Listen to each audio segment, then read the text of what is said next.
ইতিহাসকে লক্ষ্য করে আমরা এখানে উপস্থিত হয়েছি। আমি আজকে এখানে যারা উপস্থিত হয়েছেন তাদেরকে সবাইকে আন্তরিকভাবে ধন্যবাদ জানাচ্ছি। প্রিয় সাথী বন্ধুরা, আমরা এই বাংলাদেশে অনেক তরুণ সমাজ স্বাধীনতা যুদ্ধ দেখেনি, কিন্তু এই যে কোঠাপতি আন্দোলন করতে গিয়ে বাংলাদেশের ছাত্র সমাজ, বাংলাদেশের জনগণ ঐক্যবদ্ধভাবে কাঁধে কাঁধ রেখে এই নব্বই স্বৈরাচারকে পতন ঘটিয়ে একটি নূতন স্বাধীনতা অর্জন করেছে। বাংলাদেশের তরুণ সমাজ এই স্বাধীনতা দেখেছে। প্রিয় সাথী বন্ধুরা, এই বাংলাদেশে এই দ্বিতীয় স্বাধীনতা যুদ্ধে অনেক ছাত্র বন্ধু মারা গিয়েছেন, অনেক জনগণ মারা গিয়েছেন। প্রায় ১,৫০০ আমার সহযোদ্ধা ভাইয়েরা মারা গিয়ে ইন্তেকাল করেছেন। আমরা তাদেরকে তাদের রুহের মাগফিরাত কামনা করছি এবং সেই সকল পরিবারকে সমবেদনা জানাচ্ছি। প্রিয় সাথী বন্ধুরা আমার, আজকে আমাদের নেতা বিএনপির ভারপ্রাপ্ত চেয়ারম্যান তারেক রহমান আজকে আমাদেরকে নির্দেশ দিয়েছেন, বাংলাদেশের জনগণকে নির্দেশ দিয়েছেন বাংলাদেশে একটি সুন্দর পরিবেশ, একটি শান্তিপূর্ণ পরিবেশ বজায় রাখার জন্য।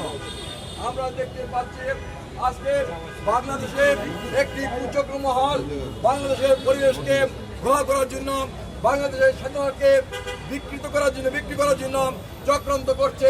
আজকে সারা বাংলাদেশে একটি মহল আজকে বাংলাদেশের বিভিন্ন হিন্দু সম্প্রদায়ের উপর হামলা করছে, মন্দির ভাঙচুর করছে, বিভিন্ন প্রতিষ্ঠানে হামলা করছে। আমরা মনে করি এরা জনগণ এবং দেশের শত্রু, এরা কোনো দলের হতে পারে না। তাই বাংলাদেশের সবার কাছে আহ্বান থাকবে, ছাত্রদের কাছে আহ্বান থাকবে, আপনারা ঐক্যবদ্ধভাবে এই সন্ত্রাসী কর্মকাণ্ডকে প্রতিহত করবেন এবং সবাইকে নিয়ে ঐক্যবদ্ধভাবে এদেরকে ধরিয়ে পুলিশের হাতে অর্পণ করবেন। বিশেষ করে আমি বলতে চাই, এই ঢাকা 12 অর্থাৎ বৃহত্তর তেজগাঁ শিল্পাঞ্চল, তেজগাঁ থানা, শেরেবাংলা থানা, হাজি থানায় আজকে যারা সন্ত্রাস করছে, তারা আজকে আমরা শুনতে পাচ্ছি নূতন করে সন্ত্রাসের করার জন্য তারা পায়তারা করছে। তারা বিশেষ করে কারুন বাজার সহ বিভিন্ন এলাকায় কালকে আমরা শুনতে পেয়েছিলাম এই কারুন বাজার এদের বাংলায় আজকে হামলা করার জন্য কিছু সন্ত্রাস হয়েছিল, কিন্তু কারুন বাজারের জনগণ তাদেরকে প্রতিহত করবে এই খবর পেয়ে তারা পালিয়ে গিয়েছে।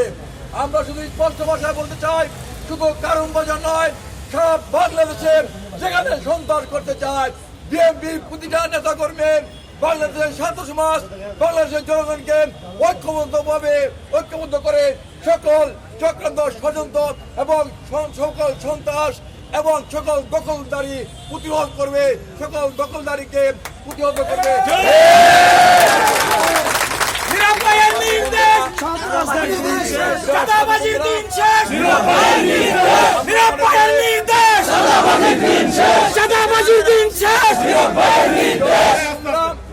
আমাদের দলের ভারপ্রাপ্ত চেয়ারম্যান তারেক রহমান নির্দেশ দিয়েছেন, সারা বাংলাদেশের জনগণ, বাংলাদেশের পুলিশ বাহিনী, বাংলাদেশের সেনাবাহিনী সবাই আমরা ভাই, আমরা কাঁধে কাঁধ রেখে এই বাংলাদেশকে গড়ব, বাংলাদেশের উন্নয়ন করব।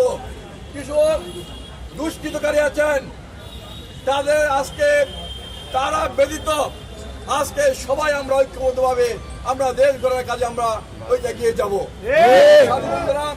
এই কারুন বাজার এলাকায় আমাদের নেত্রী, বাংলাদেশের 3 বারের প্রধানমন্ত্রী, দেশনেত্রী বেগম খালেদা জিয়ার গাড়িতে প্রকাশ্যে হামলা করেছেন।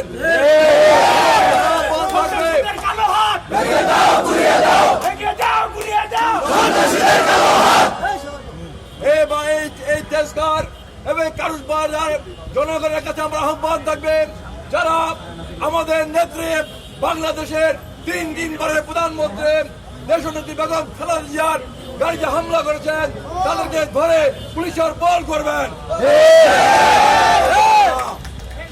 তারা এই বাংলায় হবে না এবং এই বাংলায় হবে না। তারা যে চাঁদাবাজি রাজত্ব কায়েম করেছিল, আবার যদি কেউ এই চাঁদাবাজি রাজত্ব কায়েম করতে চায়, আপনারা এই কারুন বাজার ব্যবসায়ী ছাত্র সমাজ ঐক্যবদ্ধ হয়ে সেই চাঁদাবাজদের ধরিয়ে পুলিশের হাতে অর্পণ করবেন। সাথী বন্ধুরা, আমরা বলতে চাই, আমরা বাংলাদেশে আজকে দেখতে পাচ্ছি হঠাৎ করে হিন্দু সম্প্রদায়ের উপর হামলা করা হচ্ছে, মন্দির ভাঙচুর করা হচ্ছে। এটি বাংলাদেশের স্বাধীনতাকে নষ্ট করার জন্য চক্রান্ত হচ্ছে। আমরা বলতে চাই যে যেই ধর্মে করুক না কেন, আমরা সবাই বাংলাদেশে, আমরা বাংলাদেশের প্রতিনিধি জনগণ কাঁধে কাঁধ রেখে একত্র হবে দেশ গড়ার কাজে আমরা এগিয়ে যাব। এটাই বিএনপির ভারপ্রাপ্ত চেয়ারম্যান তারেক রহমানের নির্দেশ, বেগম খালেদা জিয়ার নির্দেশ। ঠিক তাই আমরা বলতে চাই সাথী বন্ধুরা, আমরা বাংলাদেশ গড়ার জন্য আজকে শপথ নিতে হবে। বাংলাদেশের জনগণকে, জাতীয় শক্তিকে ঐক্যবদ্ধ করে তারেক রহমানকে সাথে নিয়ে আমরা এগিয়ে যাব, বাংলাদেশে এগিয়ে যাব। এই হোক আজকের দিনের প্রত্যয়। সবাই চাঁদাবাজ সন্ত্রাসী ধরে পুলিশে অর্পণ করবেন, আমরা পুলিশকে সহযোগিতা করব, এই প্রত্যয় ব্যক্ত করে আমি আমার বক্তব্য শেষ করছি। খোদা হাফেজ। বাংলাদেশ জিন্দাবাদ, বাংলাদেশ জিন্দাবাদ।